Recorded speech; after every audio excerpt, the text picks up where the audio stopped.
"Get your hands off me." That's what Nathaniel Odom wanted to say. Every muscle in his body wanted to say it. But he didn't. He kept his hands open, palms out, the leather portfolio pressed flat against his chest, and he said nothing at all. The lobby of Hargrove and Sinclair Financial was the kind of place designed to make certain people feel small. 40-foot ceilings, marble floors the color of old bone, a reception desk that looked like it had been carved from a single piece of glacier. Everything in that building said, "You belong here," to some people, and to others, it said the opposite without a word. Nathaniel had walked through the front door at 7:48 in the morning, 12 minutes before his appointment. He was wearing a gray Henley, dark jeans, and a pair of worn, New Balance sneakers. He had a reason for that. We'll get to it. He made it maybe 6 steps past the revolving door before the security guard. A man named Todd Pruitt, according to the badge clipped to its chest, stepped directly into his path. "Can I help you?" The question wasn't a question. It was a wall. Nathaniel stopped. "I have a meeting on the 14th floor. 8 o'clock.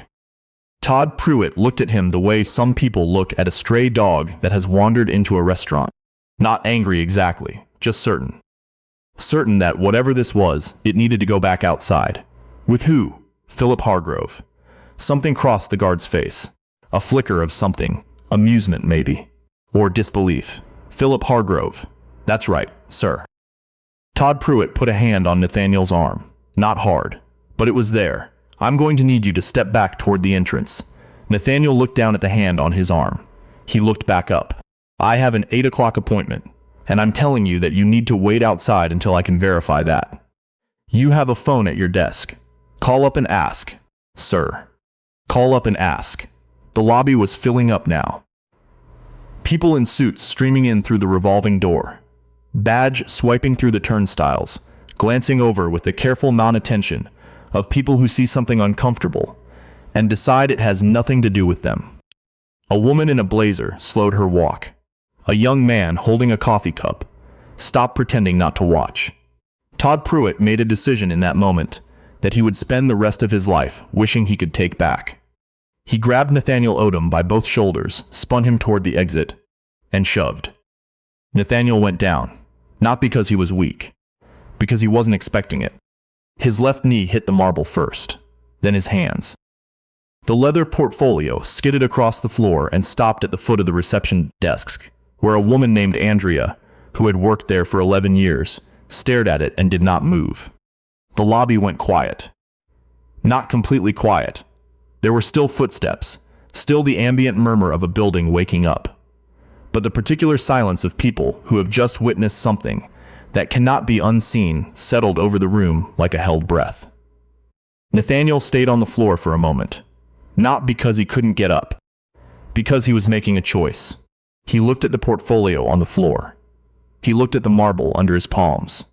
He thought about a conversation he'd had 17 years ago, sitting in a folding chair in a church basement in Baltimore, listening to a man who'd built 3 companies from nothing say, "The moment they see you angry is the moment they stop seeing you."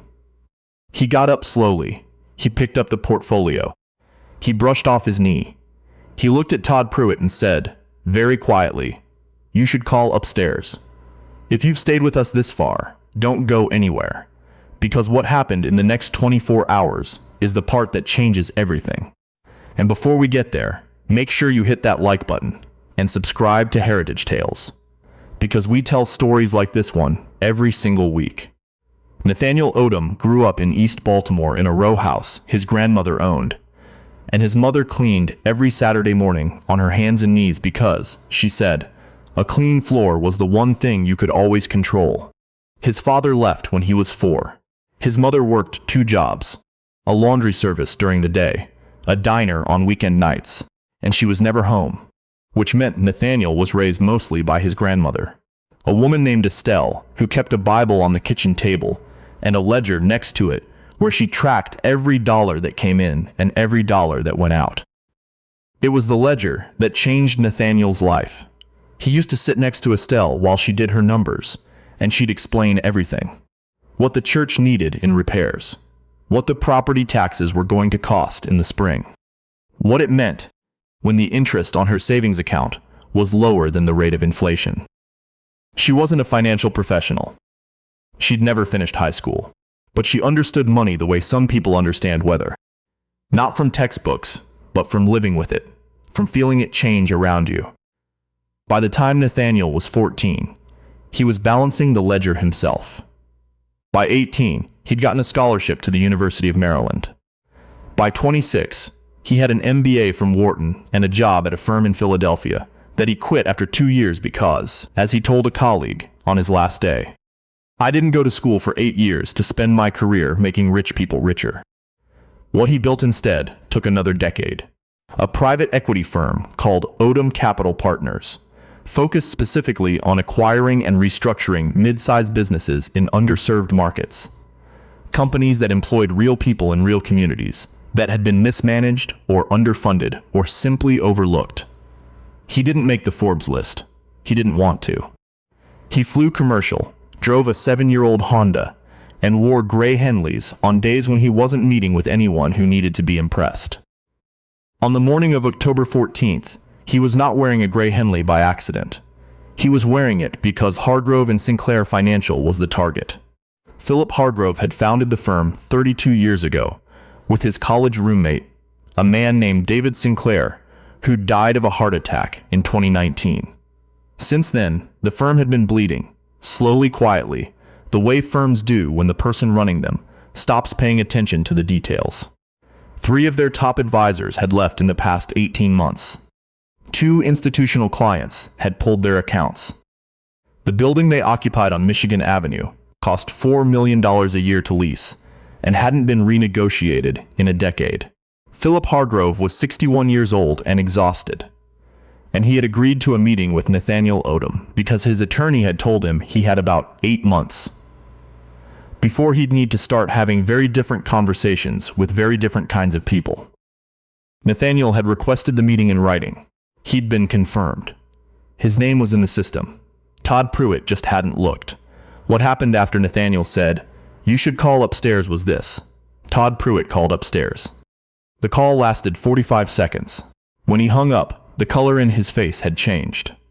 He looked at Nathaniel standing in the middle of the lobby, the portfolio back under his arm, his expression unreadable, and said, "The elevator bank is to your left, 14th floor." Nathaniel nodded once. He walked to the elevator. He didn't look at the people watching him. He didn't look at Andrea behind the reception desk, who had still not moved. He pressed the button and waited, and when the doors opened, he stepped inside, and the doors closed behind him, and the lobby remained in that particular silence for another few seconds, before everyone went back to pretending they hadn't seen what they'd just seen. In the elevator, alone, Nathaniel Odom exhaled. He looked at his reflection in the brushed steel of the elevator doors. Gray Henley, dark jeans. The knee of his pants had a smudge from the marble floor. He thought about wiping it off. He decided to leave it. Philip Hargrove met him at the elevator on the 14th floor. That was the first tell. He'd come out himself, not sent an assistant. He was a tall man, white-haired, with the kind of face that had probably been handsome 30 years ago and was now just type-rabbered. He extended his hand and said, "Mr. Odom." Philip Hargrove. "I'm sorry to have kept you." "You didn't keep me," Nathaniel said. "I'm right on time." They shook hands. Philip's grip was firm. He held it a half-second too long, which meant he already knew. Someone had told him, maybe the elevator operator, maybe Andrea. It didn't matter. They walked through the glass-walled conference room to a table overlooking the Chicago skyline, and for the next 2 hours, Nathaniel Odom laid out exactly what Odom Capital Partners intended to do with Hargrove and Sinclair Financial. What they would keep, what they would restructure, what the acquisition price looked like, and what Philip Hargrove's role would be in the 18 months following the transition. Philip listened. He asked questions, good questions, the kind that told Nathaniel he was taking this seriously, that the exhaustion hadn't reached the part of his brain that still understood the business. At one point, Philip said, "Why us? There are other firms in this position." Nathaniel thought about that for a moment. "Because your client retention rate among lower-income account holders is the highest in this category in the Midwest. Your advisors don't drop the small accounts when bigger ones come in. That tells me something about the culture your partner built, and I don't want to acquire a balance sheet. I want to acquire a culture. Philip Hargrove looked at him for a long moment. David would have liked you, he said finally. I hope so, Nathaniel said. The documents were ready to sign by 3 in the afternoon. Nathaniel had his attorney on the phone from a firm in New York. Philip had his attorney present in the room. The number they'd agreed on was not publicly disclosed, but people familiar with the transaction would later describe it as significant. What was publicly disclosed, because it was recorded, because there was camera footage, because someone in that lobby had been holding a phone, was what had happened at 7:48 that morning. The footage spread the way these things spread. By noon, it had 20,000 views. By evening, it had passed 250,000. The headline that attached itself to it, the one that nobody at Odom Capital Partners wrote or authorized or asked for, read, "Security guard body slams man in lobby. Man closes deal to buy the building 4 hours later." It wasn't entirely accurate. Nathaniel hadn't bought the building. He'd acquired the firm. But accuracy was not what the internet was after that afternoon. What the internet was after was the thing the footage showed, which was a man going down on a marble floor and then getting up and saying 3 words, "You should call upstairs." With the kind of stillness that only comes from knowing exactly who you are. Todd Pruitt was placed on administrative leave by 4 o'clock. He sat in his car in the parking garage for a long time after that, staring at the steering wheel.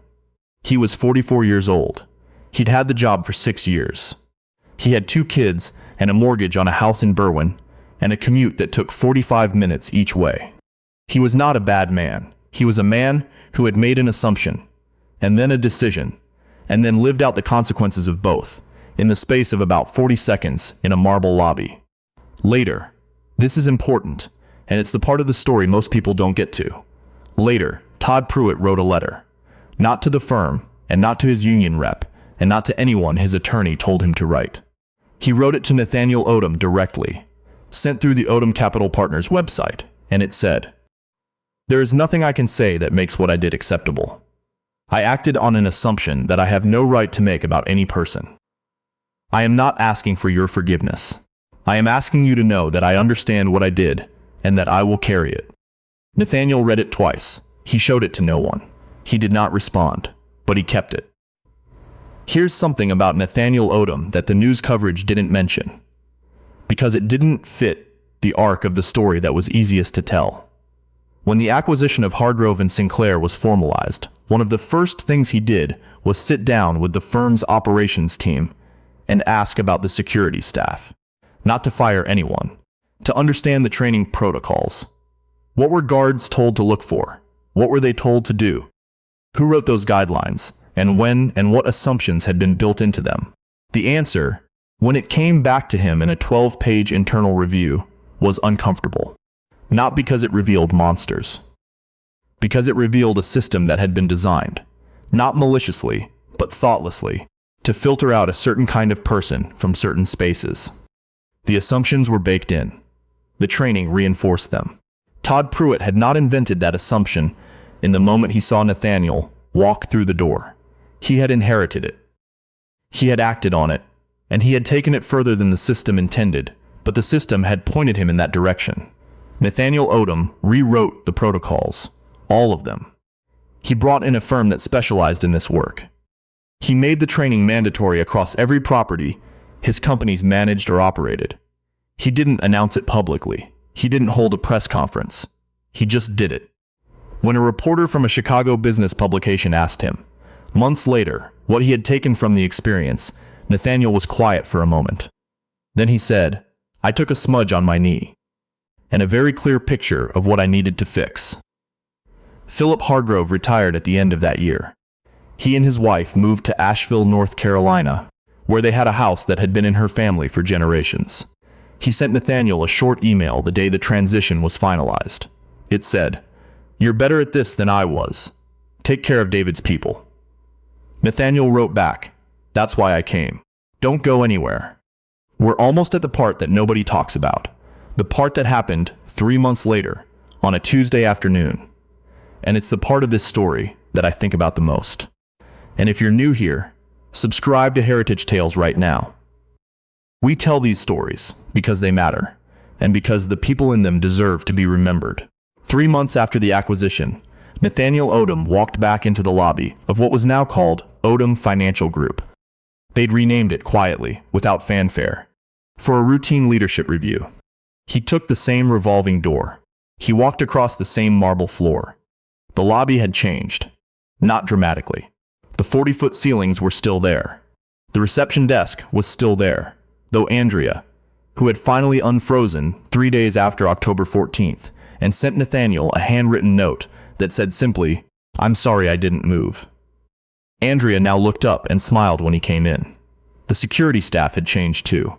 Not because anyone had been fired, but because the protocols had changed, which meant the job had changed, which meant the people doing it were different in the ways that mattered. The new head of security was a woman named Vera Hutchins, former Army MP, who had spent 20 minutes in her first week asking Nathaniel exactly what he expected from her team, and then spent the rest of that week building it. Nathaniel crossed the lobby to the elevator. He pressed the button. He waited. A young man came through the revolving door behind him.